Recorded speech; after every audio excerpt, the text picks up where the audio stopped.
শুধু কিয়ামুল লাইল করা ইবাদত। কিন্তু বিশ্বনবীর সাহাবী যিনি ইসলাম আমাদের চেয়ে ঢের বেশি বুঝেছেন, তিনি বলেন আল্লাহর এই সৃষ্টি শৈলী, এই সৃষ্টি নৈপুণ্য নিয়ে 1 ঘন্টা চিন্তা করা, ক্রিটিক্যাল থিঙ্কিং করা, সারা রাত নফল তাহাজ্জুদের চেয়েও সেরা।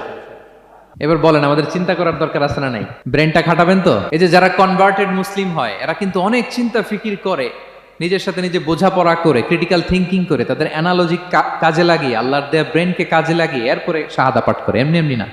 এই যে কিছুদিন আগে আমেরিকান এক পপ স্টার কালেমা পড়ছে না?